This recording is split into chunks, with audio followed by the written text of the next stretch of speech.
mean,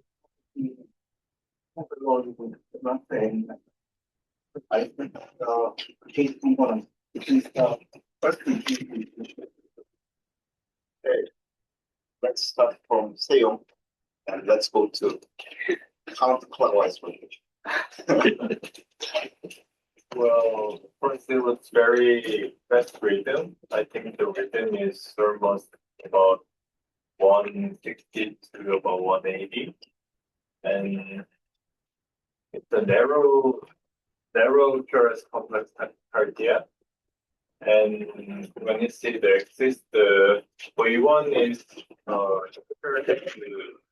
negative and AVF is positive. So I think that there is a left axis deviation. And V1 is positive, although it doesn't look typical RB pattern, but it's positive in V1, and it's our positive concordance in V1 to V6. So and I think there's no any ST elevation in any list. In my impression, it has the RBV pattern with the left axis deviation, so it could be the posterior particular VT, but I think it also could be the supraventricular tachycardia. Which one do you prefer? I would first think about the posterior particular VT first. VT. Okay, Washington, please. Narrow torus tachycardia with clearly available electromagnetic waves, especially in AVF, dark negative P waves. Short VA interval, RT is around 80 milliseconds, and my first essential would be a typical AVNRT followed by an AVRT, orthogonal AVRT. AVRT. First is typical AVNRT. Can you specify the location of life strap if it is an AVRT? I didn't say it is AVRT, but I said first is typical AVNRT. AVNRT. Yes. Okay. And the second would be AVRT because it's slightly. If it was the RT was less than 70 milliseconds, I would vouch about AVNRT, but it's around 80 to 90 milliseconds, so AVRT is also possible. Okay. Indari? Okay, I can see it's narrow-torus complex tachycardia. Ventricular rate about 150, but I can see there's some P waves on the leads. If you can see the lead 2, I can see P wave, the third beat, P wave, and also fifth beat also P wave. And if you can see the lead one also same, some P wave overlap T wave and some P wave after the QRS complex. Then I think it's maybe if it's dissociation, it could be the JT because the JT. Why? Because I think the AV dissociation is ongoing in the QRS complex. AV dissociation ongoing. Where's the dissociation? Where did you see? Maybe.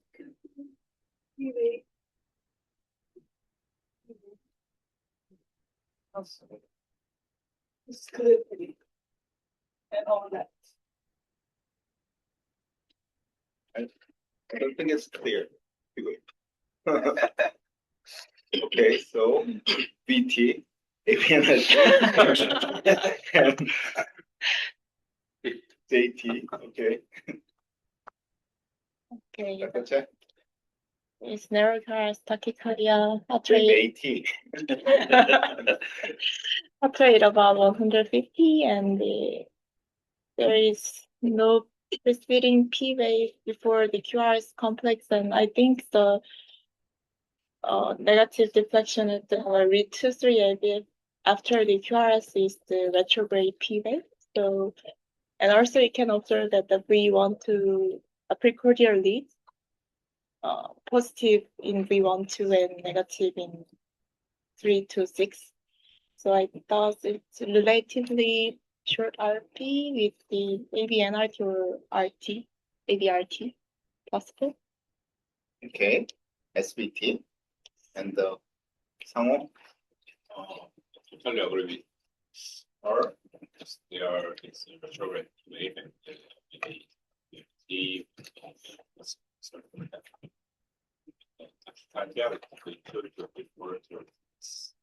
slash axis is somewhat twisting, so I think this.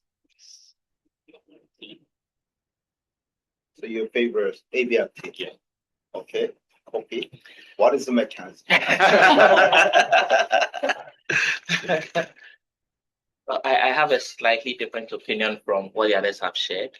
Okay. So first of all, there's a right axis deviation, Mhm. and then there's a dominant R wave in V1. When we look at the QRS pattern, we realize that it diminishes in V5 and V6, whereas in the normal person would expect that it would be taller as we go more to the left. So that suggests that the right side is a bit more prominent in this patient because of the right axis, and then the taller QRS complexes in the rightward leads, the precordial leads. I agree with the retrograde P wave, and I also see what Oyuka was pointing out as, it's not consistent, but so here we have an isoelectric T to QRS. Here it's also isoelectric, but then here we see there's a deflection here. Here we don't see it. Here we see it. If we look here, it looks a bit more prominent. So I feel like even though it may be an SVT, a differential could be AT, because I think there's some other atrial activity going on there. Yes. So that's what I think. I don't understand your explanation. You mean the two different P waves there's an overlap there? Yes, so there's the clear retrograde P wave in Yeah. 2-3 AVF. Yeah. And then there's another smaller deflection just before some of the QRS complexes. How come it happens in spite of atrial refractive period? Is it too short to make two different P wave come together? Isn't too close? Well, if it's also a P wave, then that would be a rate of about 300. The interval between this and this is about 300 millisecond, which can support an atrial tachycardia. Because we know that in, for example, atrial flutter, the rate is 250 to 350. So if that really is another P deflection, then it would support. What you're saying is, if that is true, makes sense. However, if you look at the lead two, look at the third, number 4 T wave, right after P, there's a notching also. That guy. How do you explain that? That would be reflector at Dr. Paxing. Make sense? Yes. So then you do argue this is artifact. Okay. You have to discuss those issues. As you said, this is probably a younger person who has right side overloaded heart. That's why you, as you said, the right axis deviation. But then question is, Dr. Park earlier asked, if this is AVRT, where's your pathway? Yeah, first of all, I think good try. Opinions already told that is the dissociation, but I think that could be the artifact. Okay. And the shaking of baseline. And I wonder not only our P wave are the VA coupling, but also as Seo mentioned, the V1 torus morphology is a little unusual, and the axis is a little unusual. So I would like to ask, how old is it? This No, you got to ask here. The child, they could have got a Yes. young age. So the question I is, think it's the pediatric, Yes, yes. right? So, yes. so basically, that's why your P wave, the P is very narrow and tall like this, okay? So not And only then this is P-wave. a pathway that you can see by totally decision where the location is. Lead one is what? P wave, negative, positive. Negative. Agree? Lead one. I lead one. Okay. Lead one positive, right? So coming left to the right, posterior to the front. It's gotta be left side pathway. Because V1, V2 positive, the rest is all negative precordial. Take a look, all the way to V6. He grows, let's go back, right? So there's a rare occasion you can guess where the pathway is. Sometimes adult, you cannot guess it because they already had rotation and so on. And also you notice that the QRS complex are unusually narrow, very sharp. You see, image this is a kid's ECG, typically, okay? Because their conduction system is important, but also heart mass is smaller, small heart. That's the key. The QRS duration basically tell you about the mass. It's very narrow complex. So that's what it is. So which makes sense. Baby born with the right vortex, then they turn around gradually toward the left. So probably relatively young child, I think. Dr. Wang, two. Could you summarize how to localize the accessory pathway location based on ECG? As previously Dr. Original One mentioned, you can see the retroid P wave after QRS in the 2-3 AF that is all negative, and also the lead one V1, V2 positive, and V3, 4, 5, 6 all negative. So that means left to right, and then posterior to upright. So you leave it left posterior side. Posterior septum?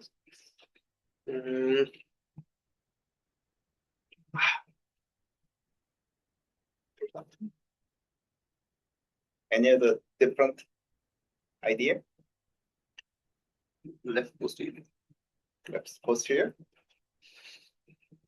Left lateral?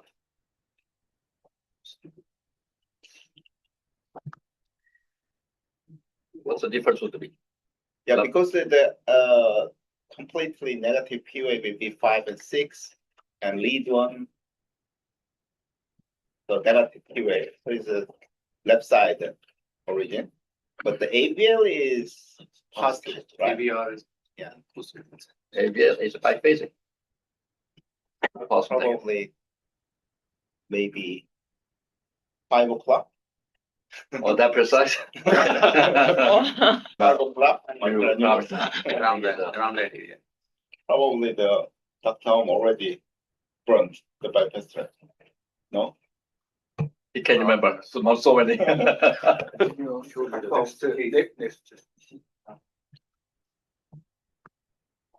Now it's Oh, Now what? okay. So let's go to reverse direction from copy. So this is also a narrow complex tachycardia, very irregular. And the rate is fast, probably around 180 beats per minute. We still see those sharp deflections that we interpreted as the retrograde P waves from the previous slide. But there are different. So we have this. So this part seems a bit regular. Can you please follow with that mouse? This part, these first 5 contacts are a bit regular, and also the retrograde P wave. Then there's what looks like an ectopic here, and then the rhythm seems to change. Where we have a P embedded here, we have another one, so like it dissociated. Then here we have a positive one. So it's very haphazard, but I think maybe it could be maybe a multifocal atrial tachycardia because there are many many different P wave morphologies with a very irregular rhythm. So that's what I'll consider. I think the P waves are too well defined for it to be an atrial fibrillation. So maybe I'll go for a multifocal atrial tachycardia. Okay, 상호? I agree with Kofi, but in the before the half of the EKG in the mid two, there's seems to be the half of the first situation and regular and they're maybe change.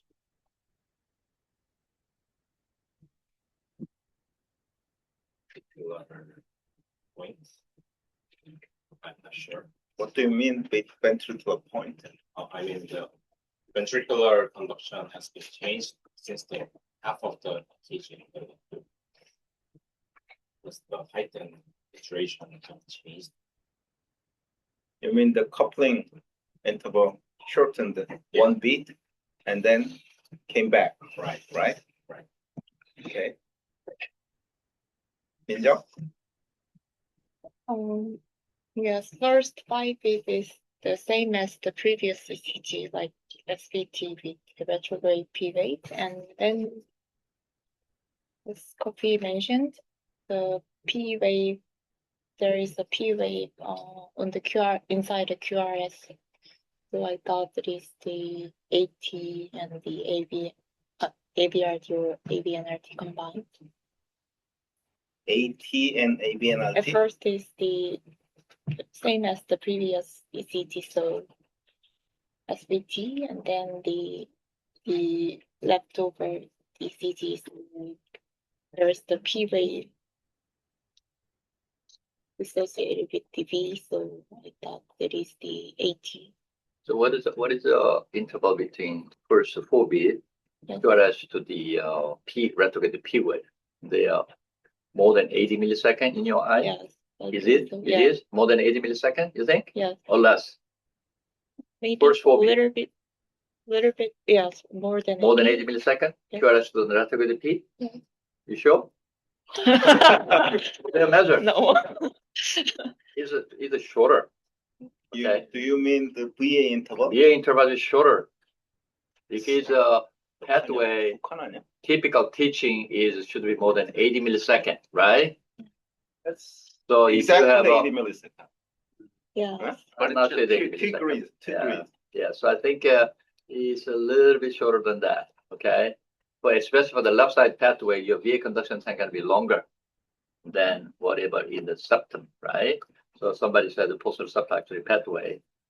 And then somebody mentioned briefly other differential diagnosis. I saw this issue. Dr. Up showed to me. I'm cheating. But he showed very interesting issue. So I looked at it very carefully. I think that many people in this room reviewed this ECG already. No. I was happen to be sitting in That's there. why Yundari told that there's dissociation. And I was just sitting in there, Dr. Upshot.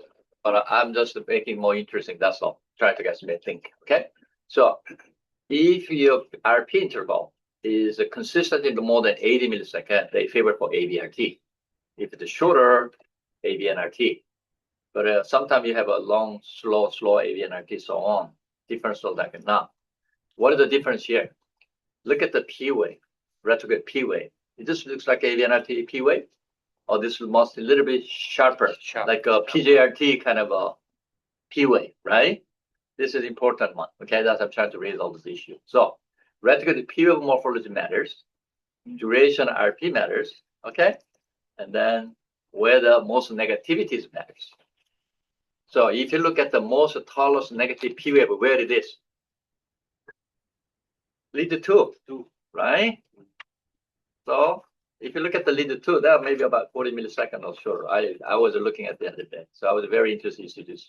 Okay, and then other thing you need to look for, whenever the negative P wave ceases, what happened? RR interval get longer slightly, right? And then slower. Then next guy shows up. Follow the mouse. All right, yes. Yeah, you lead it to bottom one, you can see better. Yeah, bottom tracing. tracing, bottom tracing. 맨 아래 All the way down, all the way. Yeah, that one. You see that up last next one, and then you disappear. Then RI get longer, and then what happened? The other activity shows up. Come back in forward. So looking at this, can this be reentrant tachycardia? Number one. You expert the mechanism. What is that? This can possibly be reentry baseline rhythm. No, you cannot, because you got a progressive fusion, all this back and forward going on, competitive fusion. So then what's favorable? What kind of rhythm that you know have such sharp negative P wave lead to 2, and then also you have upright P wave. You said the multiple atrial tachycardia, right? Pretty close. Could it be sort of a automaticity in the junction and competitive with the sinus rhythm going on? I can see some pattern. Yes, exactly right. See, Yeah, because it's basically, there's a cardiac ballet. yes. Da da da, dum dum, da da da. Yeah. Because What does that mean? Parasystole. You just show us the parasystole, okay? So there's a 2 parasystole mechanism going on. This is a double parasystole. This EKG is very rare. So today, when you guys go home, read the Charles Fisher book about parasystole, please. Atrial parasystole is not that common to see. That's why Dr. Ong showed me. I appreciate very much this ECG. Actually, I made it in my collection. Okay, this is important mechanism to understand. If the reentry does not be possible, it has to be parasystole. 2 mechanisms parasystole. Sinus node is a our example of parasystole, and then junctional JT also parasystole. Okay, automatic focus. so what is the answer? Answer is a parasystole. Try JT. JT and JT. parasystole. Junction tachycardia. What is the first part? All JT? No, JT. I think it is. It's just. Doctor, did you study this? Minus Not one yet? V8. Not yet? I haven't studied yet? Okay, let us know finance. But that's, I think my answer is, I had to look at the whole tracing you showed me. So that's why your RP interval, P interval vary. But if you measure the caliber, PP interval exactly the same measure. Okay? Either they are multiplet or either they are, So that's a typical mechanism of parasystole. So this type of ECG, you got to sit down and it's looking for a while. It's got to think, okay? You do not just come to automatically. So anybody can explain why the regularity was broken up at the first 6 beats? Why? Why not? It was regular, but all of a sudden, the pattern was broken. Yes. Right. Mhm. And then there is a different QRS morphologies, Right. at the P wave morphologies. Right. I think it's this fusion between the sinus and junctional automatic focus. So the longer pause means actually there's a P wave in the fused with the QRS. That's why wider phase. You see? The VP you mentioned just before. I don't know whether you guys can see that or not. It is V1 40 is very- milliseconds wide. V1 is very, Yeah, if you look at the lead 2 even, look at this complex. Is that a notch here? That's the keyword. That's period. Okay. So, EKG, this type of ECG take about 30, 40 minutes to really look at carefully what you're looking at it. But that's an important exercise because that when you take a patient to the study, you know what you're looking for almost. Okay. So surface ECG is the important part of exercise you're training. Initially, it was a regular JT with retrograde 1-to-1 conduction, but all of a sudden, the pattern was broken, and the sinus P wave, I don't know, the sinus P wave or other the acoustic atrial P wave appears and make a showing the AP dissociation as Yungar mentioned. And took this block. Beautiful. It's very good. So Charles Fisher book, parasystole. Read the chapter, okay? So you understand this much better. You often commonly receive PVCs, then you don't really worry too much about. But parasystole, competitive parasystole can be very, very complex. Question. Mhm. So when we look at the first tachycardia ECG, Right. compared to this, the axis has changed. This one has a normal axis. Yes, The still the previous same. one had a right No, no, no. axis. If you look at the, sinus rhythm P, okay? Axis get same as a tachycardia, right? And then you have the other one is a little bit of an aberrancy, kind of a fusion, EP1, right on the branch block pattern a little bit. Yes. So that's why you're having some aberrancy because of RI variation. Yes, but the previous one had a negative QRS and lead 1. Take a look at it. Now, previous ECG. Yeah, it's on RS, not actually negative, okay? Okay. So it could be a rate dependent, also could be any other issues there. But if you look at the also that D1, lead one, some of the tall R, the other one is the biphasic, is very amplitude. Can we move here in tachycardia with V block like concealed ventricular? I don't think it is. The reason is that if you had a nodal ventricular pathway, you can dissociate completely, but a POA would not be such a prominent nodal ventricular because remember, nodal ventricle is mostly insert a slow pathway. So POA amplitude is shorter, shallow. Some of them even almost biphasic. In our cases, at least. There's one case that we did from the left coronary cusp. That one was a little bit even more positive actually. So we was fooled by that one. Okay, so Okay, please declare the background history. No years old baby. The baby. She 0 years. was born in April, and the was April 24. No, not 0 years. How many months? When they say the Day? zero, that 0. How many days? they have 2 months. I think 2 months. 2 months baby. You got She was baby. born in 4 months. For April. So that's 2 months. 24 days. It's for 3. He was born. She was 6. He is a respiratory distress syndrome and positive ventilator, but his respiratory drug cannot work, so he is intubated and admitted in PCCU. So when we perform the T, there's no structural disease, but when first the EFR is 61%, but after that case, the 600 and EFR is downgrade to 50%. And also showed the pH percent is 9%, so he admitted and further to focus on. X-ray significant continuity. And when Professor said that propranolol and flecainide added, and this is the final equation. We still have okay there junction rhythm, but it's not much better. Yeah, JT is a very hard disease to control. The high mortality.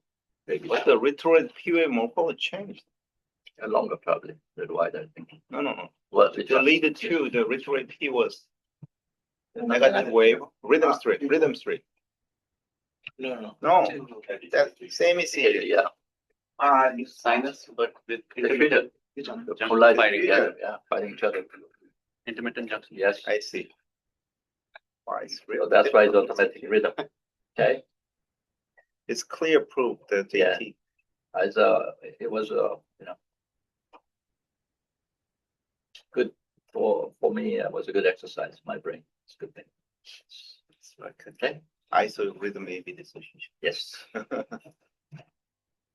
Okay, please let us know the story of this new baby. He was born because of this tachycardia. He was born preterm because of tachycardia, and after he was taken.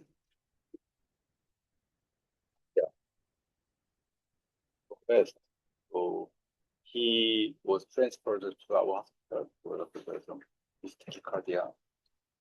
So he was hospitalized CCU, PCCU. So we we make a diagnosis with the junction tachycardia. So we administer the propranolol and flecainide as much as we can, according to based on his birth weight, body weight. So junction tachycardia was controlled, as you can see. So he improved and he discharged. He went home. Stable. Yeah. So JT, in our experience, if you're able to control with the medical therapy, their prognosis is fairly good. But if you're not, they don't do really well. Bad news. So early days, we didn't have much choice of the treatment of the JT. And we lost a few babies because we used to do pediatric whole to all the way adopt EP in our service because there's no pediatric EP that time when I was training. So we sometimes spend days and hours in a pediatric ICU bedside looking at the baby, giving a titrating dose of flecainide. But at that time, flecainide, nothing was available in IV also. It's very rare to get it. It's an experimental drug. So it's just a trial basis. So anyway, use the propranolol and Flecainide, combination. Very nice case. Thank you so much. Good work.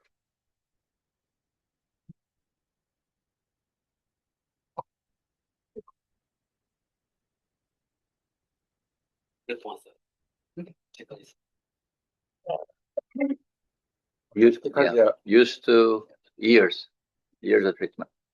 Not usually they can recur first couple of months, couple of years. So you don't want to stop. Okay, I'm going to present today's EGM case. This is Seong Chung. And the case is 71 years old male and The extreme tornado, no? 0 to 71. yeah. He had a dizziness for 2 months and he doesn't have any past medical history. And his EKG shows the typical floater pattern. The lead 2 shows the negative Sotus P wave.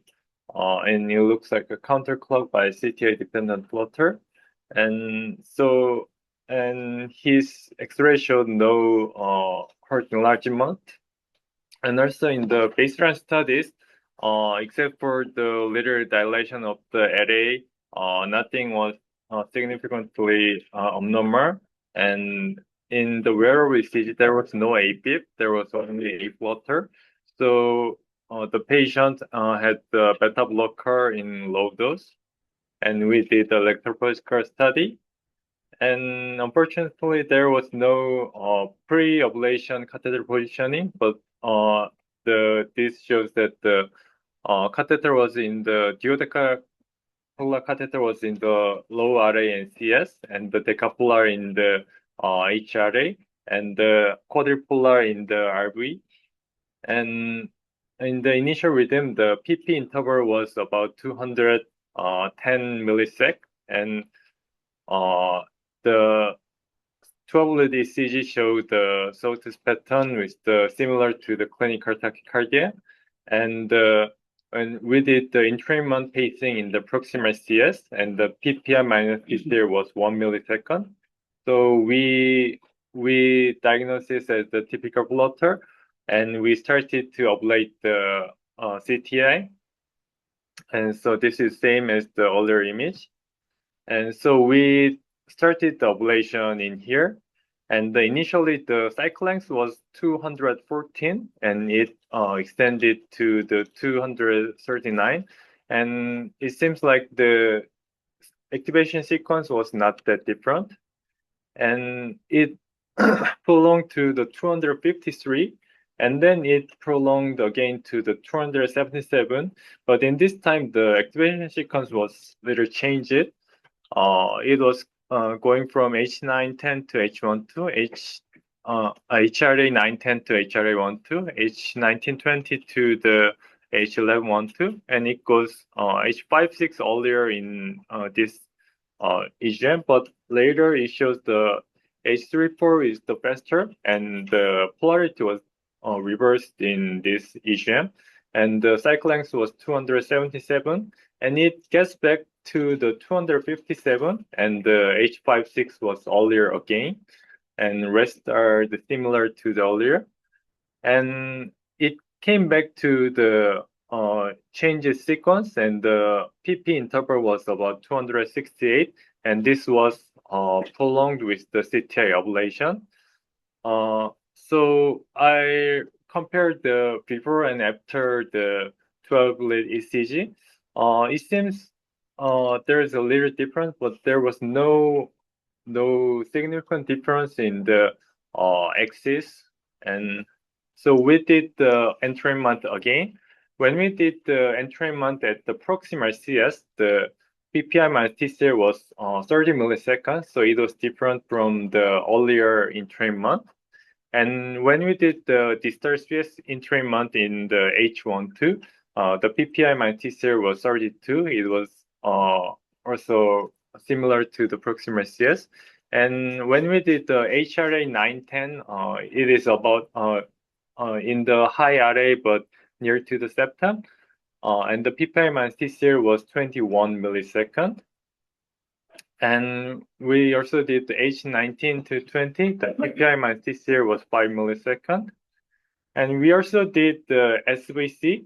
The PPI minus TCL was 33 millisecond. And we did the sinus venera. PPI minus TCL was 6 millisecond. So I summarized the PPI minus TCL, the entrainment mapping. So we saw that the proximal CS and distal CS, it was about 30 milliseconds in both here. SVC was 33 milliseconds.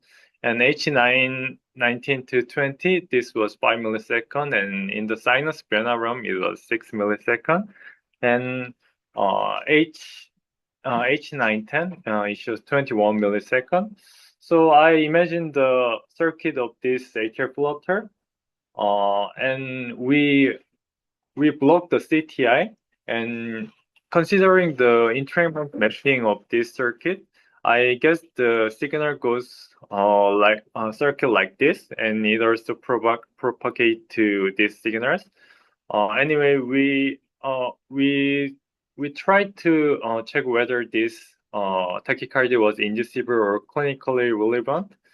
So we tried to terminate this tachycardia, and we paced on H12, and it was gradually gradually increased from the 200 milliseconds, but it wasn't terminated even with the 140 milliseconds. And this, I will show you the PP interval in here. We paced in the 140 milliseconds, but the similar rhythm comes out after the pacing. It was 153 milliseconds. And after that, another PP interval showed with about 172. And then it shows the PP interval 270. And I think it was the original tachycardia before the pacing. And this 153 and 172, it could be re-enter tachycardia, but I think the PP interval was too short to be re-enter tachycardia, and it could be focal AT after the pacing. And so we terminate the tachycardia with the cardioversion. After the cardioversion, we saw the normal sinus rhythm. Cycle length was about 817, and the H interval was prolonged to the 193, and HV was 54, and QRS was 91 millisecond. And we checked the CTI block. CTI showed the block in the proximal CS pacing. And we did some EP studies, and the AV block cycle length was 600 milliseconds. It was pretty long. And we did some studies, and there was H jump in the A extrastimular pacing in 750 to 540 to 530. There was a prolong of the H interval. But after that, it reached to the slow pathway ERP. And it wasn't easy to induce the second tachycardia with the pacing because the ERP was quite long and we could not induce the tachycardia, so we ended the procedure with this. And after the procedure, the PR interval was pretty long, so we stopped the bisoprolol and we tried the dronedarone. And after the follow-up 2 weeks, there was no symptoms from the patient. So we are planning to follow up this patient for whether the second tachycardia recurs. And this is end of my presentation.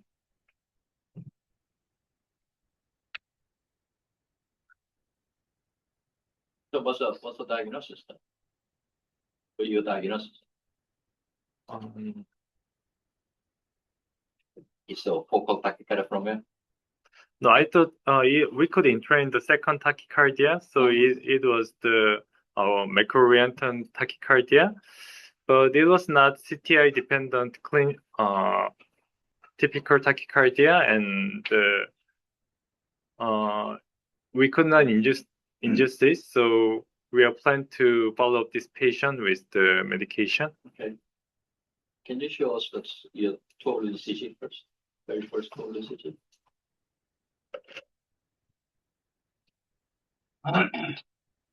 What is unusual about this total EKG?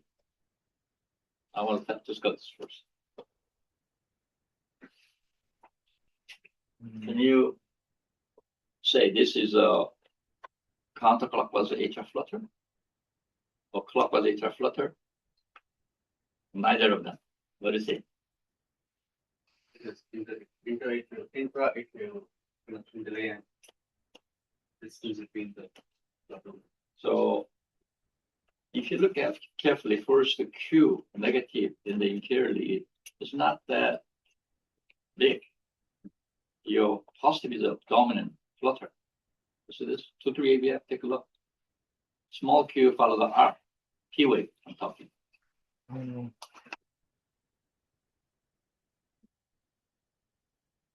So typical flutter, you do have a more predominant negativity inferiorly. Smaller R, possibly you may not. That depends on right atrial volume and mass. Okay. So first component of a flutter is the right atrial chamber. The typical what we're talking counterclockwise and so on. You expect to see first component of that flutter wave activation is dominantly due to the right atrial circuit. Therefore, bigger the atrium, you have a deeper, slower flutter rate, and then also wider. It's a typical sawtooth pattern. But a sawtooth pattern baseline, if you draw this flutter, what you're talking, your R wave is bigger than actually first component S. So what that means? You have to exclude this the biatrial flutter. Okay, this EKG characteristic of that we see. Sometimes we get fooled because we are in a hurry, don't look at carefully. So my first question, did you do any entrainment from a left atrium at the baseline? CS pacing, for example, you did not. He did. Then He showed distal CS. Distal CS or proximal CS? First CS ECG. entrainment. Not at the initial. No. At So baseline. please, when you guys see this type, you say just to the left atrial entrainment, just in case, okay? To just make sure. Second thing is that look at this activation pattern. Now take a look, rotate. Yeah, intracardiac signal. So this would be, I don't see the his bundle catheter here, unfortunately. SVC. Which one is his? SVC bottom. SBC? That's all D. Yeah. Almost no A. That's far field A. Right? You expect to see bigger, positions, but anyhow. So you can see that that far field A is almost misdiastolic of your tracing, right? Look at the far field A timing, because if you look at the right atrial signal, they're almost halfway up. HRA 910, and then his, that what we refer in the SVC, far field A is almost half a mid-diastolic. That's a V, small a. Come to the, no, keep coming to the right or left, either way.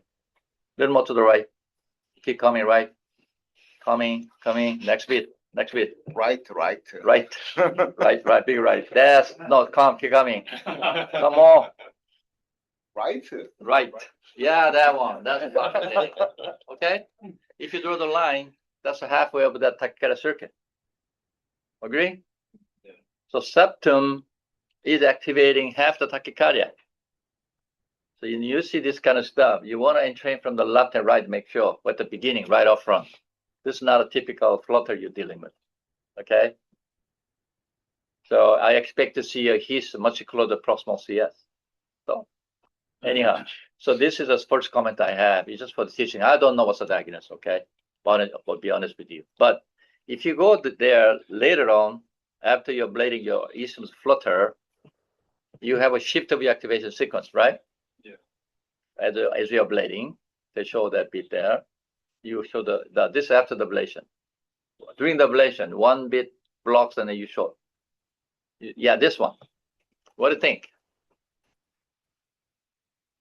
These right atrial tachycardia cycle lengths lengthen or did not lengthen? So from the CS, okay, PP interval to the right atrial interval, did they change? I'm talking this bit here. This whole CS is longer here. You see? Longer than here? Agree? It's changing here. That's what I'm asking. Did you measure? That would be another clue. Okay?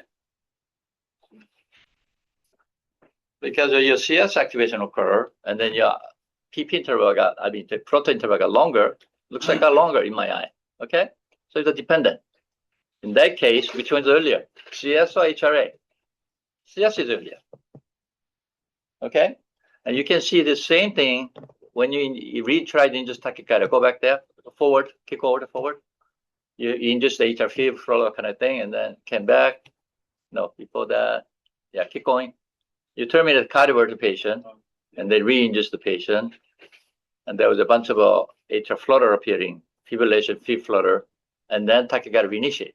샥 친 거 있잖아, 샥 친 거. 샥 치고 나서. Yeah. Okay, keep going. Yeah, this here, right there. Yeah, this is good. So this, if you look at the CS, 1, 2, 3, 4, it's earlier. Because your tachycardia, atrial fibrillation kind of thing terminate, and the reinitiate is tachycardia. Here, this is the first bit. 1, 2. You see, this guy leading this guy, not this guy leading this guy. Okay? 그거 어떻게 알아? How do you know it is coming How from do the I know? right side? Because we already Good thing. about yeah. No, look at the activation pattern. How can you change if this follow here? You can explain why the EKG pattern change. Do you? Do you expect that? No, should be same. But why would you change that? Well, there's especially after pulse. But one thing is clear though. HRA is longer. This CS is shorter. That's why they're tachycardia leading. How do you explain that interval CS doesn't affect as much as HRA? Because that's a driving site. No other explanation for this. I mean, even though we suspect the leading circle Yes. by the shorter coupling interval, but the longer coupling interval, we can reflect the same theory hypothesis in the longer because the Okay. right atrial PP interval prolong, You're not then- getting my point. yes, Okay. also prolong. Look at the So- acceleration rate. What happened here? Deceleration, acceleration. What do you see? Acceleration. It's blocked here. Okay. This one, much lesser degree. So that's why the driver. So next time you see it, trust me, paste the CS. You get better match. So if you look at after you attend to the induction, actually CS organized the very first bit there. CS is much organized, much quicker. CS already driving this tachycardia. Okay, atrial fibrillation terminate. The first CS organized bit driving, keep going. Except CS acceleration block the HRA, but CS continue. So I think this is a double atrial flutter in both atrium. Okay, so you block the only right side, left side is still going. So maybe other option was, if you interpret this right, you put them at the left side. I think that's what I would have done, Then but I don't know. How can we explain the perfect entrainment at the HRA, high crystal, Well, and the yeah, sinus venerum? Can it because, be no, upper loop reentry? take a look at it. Your entrainment is perfect. There's an entrainment differences, all that going on. 5 milliseconds, 6 Yeah, that's milliseconds, what I good said. enough, Good enough. Well, good enough. Yeah, Within 30 milliseconds, we consider the acceptable I entrainment. know. So then what's I'm trying to say, what is the point here? Sure is better, right? How do you know? If a negative is better then? Theoretically, No, that's, I think the CS got the upper loop reentry was transmitted to both CS proximal and distal equally through the Bachman bundle. it's possible. And the one other alternative explanation is Dr. Scheinman's upper and lower lobe reentry, but it's not upper lower reentry because your entrainment response. Because if you had sometime flutter line and you cut it and you have restation reach, and then tachycardia circuit also involve posterior portion of the restation reach, instead of turning trachea vein, you turn around the IVC. Okay, or you have a sinus venerum atrial tachycardia that can cause also lower reentry. That's a Simon's paper. That Jonathan Kalman is the first author of that paper many years ago. So, but this doesn't fit that because your CS activation became earlier. So I think it's a left atrial. Taeyong, this week, Dr. Taeyong Kim ablated a typical case of upper loop reentry with beautiful 3D Yeah, map. that should be So reviewed. Yeah, we need to review. that's not someday. common Yeah. to see. You guys should see the case. Okay, Including upper the reentry. electron. Yes, please do that. Would be great presentation for teaching people. So you read about upper and lower reentry, differentiation, how the typical flutter, and then also time to review eustachian ridge anatomy. That's important. Sometimes Michel Hasagia described in the early days that when you're cutting HR flutter, typical, when you come closer to the eustachian ridge, you can get triple potential. Okay, two block and then one extra eustachian ridge potential. That potential involves lower reentry. Okay, yeah, that is such. Can I see the first ECG? This is my patient, right? Yeah. So when I see this patient in outpatient clinic, old age, it looks like atrial flutter, but you don't see any cardiac ballet and rhythm strip. Oh, right? Is that right? Usually the typical atrial flutter shows the regular irregularity, right? But this patient doesn't show that. So How do I you know? guess there are What? two things we need to keep in mind, that there's potential associated with induction disease in old age, and also associated atrial fibrillation or atypical flutter is quite common. So that's why I check the wearable ECG in every patient with atrial flutter with old age, but there was no atrial fibrillation. Yeah. So I plan to CTI ablation in this patient, but during CTI ablation, activation sequence changed, and so I agree that Dr. Huang's opinion, but based on the entrainment pacing protocol, probably there's another re-entrance circuit, and more likely to be upper loop re-entry. And if you have a chance to read the Xian Chan's first presentation of upper loop re-entry, even after typical CTI ablations, typical flutter at the CTI block, upper loop re-entry could be coexist. So please review the Dr. Taeyong Kim's case next time. But this older man potential have the production disease. I don't want to put the pacemaker and ablating the crista without 3D map, because 3D map in this case is not reimbursed by insurance. That's why I chose the medical therapy. But if he recurs the atrial fibrillation and flutter, probably we will use 3D for the safer procedure. So one more thing that he's talking about, just look at the ECG, first ECG. One more thing you follow, so you should see carefully. If you look at the conduct of the art of the preceding flutter wave, you see that, Barry? Everyone is different, not same. In other words, your flutter wave to the QRS on top. This relationship needs to be constant in flutter. This guy to this, this guy to this, this guy to this, this guy to this. So when you see those, you treat it as a field, don't treat it as a flutter. It's not a flutter, okay? But EKG criteria, enemy. Because it does not follow the mathematical equation of 2 to 1, 4 to 1, 3 to 1, whatever flow. So my old-timer patient mentor always said, when you see a flutter kind of thing, but you don't see relation Q to the flutter wave, not a flutter. That's William Mandel taught me many years ago. That's still valid. So this patient probably should be treated as a first atrial fibrillation. You map the whole thing. Because if you look at his heart side, take a look, X-ray. His right atrium is small, atrium is left atrium big. Look at the catheter placement, your catheter placement. Yeah, there we go. Whole thing, trachea is almost horizontal. See that trachea, left side bronchi? That whole thing is the left atrium. So you guys know how to look at the chest X-ray, left atrium enlargement or not, right? And I love you in your cath lab. This is a bronchi, okay, right here. This one. This should be here, or it opens up because the left atrial roof pushes up. And then you know, and then you can see that the right atrium relatively elongated, more sort of typical path. So this patient left atrial is enlargement is big, and then you have this type of flutter, biatrial flutter or either atrial fibrillation, one or to another. Okay. Because when the myocardium gets diseased, conduction slows, they can organize, become almost like a pseudo flutter. That's another thing that they look for. Okay.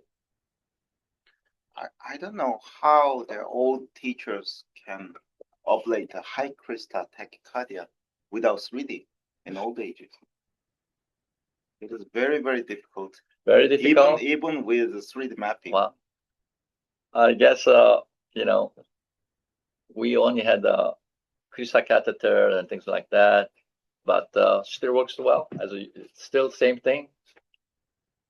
Some people, even have a 3D all the time, or they don't use a 3D still. I know, Cornell guy doesn't, and some other people don't, because they think it's a 2 millimeter spacing catheter give a more better diagnostic focus activation. Still follow the early statistical side. Yes. Because the not every country reimburse 3D. Right. Yeah, because of healthcare system limitation. So even when we put the 3 or 4 catheter, high density catheter at there. I think it is not easy. My comment to the people is that when you put a high number of high density catheter, your operation electrogram EGM get lower. You try to rely more on the high EGM 3D mapping. Actually, it can be misleading. The reason being is that the higher density electrode means small electrode, only field of recording is small. But crista is a very thick tissue, has a branching off from the pectineal muscle area, so on. So depending on whether your venarum side or the pectineal side, your activation can be very different. So sometimes wider electrode spacing can give a more global view and then easier to ablate. So that's what I see typically sometimes, when you see, for example, RVDT, free wall DT. Sometimes it's easier to put a decapolar catheter or crystal catheter free wall and then curve up, and then you see better EGM than high resonance mapping, which can be very confused because activation propagation pattern the muscle fiber oriented. So you get peripheral conduction, then you end up really ablating a lot of area. So I think there's a plus minus on that. That's why your EGM analysis is very important. And also very important, you create a 3D map, sit down in the map, and then re-edit to that map, find out where the early spot truly it is. Because computer DVDT gonna tag it. Then later you can change your earliest activation site as well. But still, I did the yesterday case in another hospital. Right free wall atrial tachycardia, micro-oriented tachycardia looks like a focal ET. So we end up re-edit the map, then we're able to sit down. So it is important to make that happen. Okay, proper use of 3D. The 3D case actually not shorter, it's longer, much longer. But not only effectiveness, but also when they think about the safety issues. Yes, That the indeed. high crystal area is actually minefield. Fraying nerve, sinus node, Yes, right. risk of tamponade.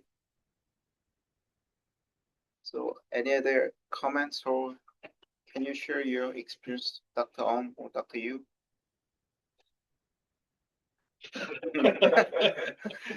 Difficult flutter ablation.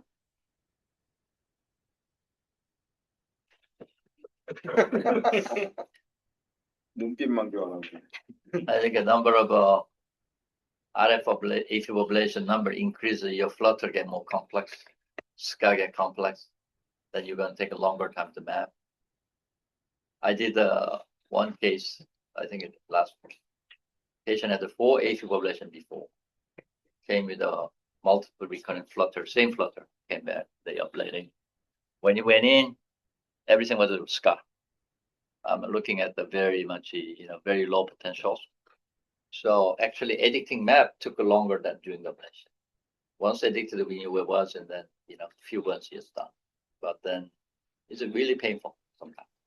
And also your catheter, mapping catheter need to move very slow. You gotta take a time to make a contact, record the EGM. Typically I see our fellows moving catheter, they move too fast because 3D mapper are gonna tag it, whatever you think is just tag it. You're the one who should tell that guy, no, don't tag this. It's a bad signal. Okay? Otherwise, your map and the building, and then you have to trim it, you have to do all these crazy things, and you end up taking really more issues. So more scar, catheter need to move slower, please. Okay? Enjoy your EGM. Take a look. Good. Okay? That way, slow building map is much more precise and then better map. Then you will see the beautiful pictures of tachycardia circuit and so on. Yeah. So that is what has been my experience running around the Korea doing cases. Okay, any other comments? This is raining day and quiet, and it's good to read the textbook. Starting with the EKG book first. Okay, thank you very much. Thank you so much, guys. Good work.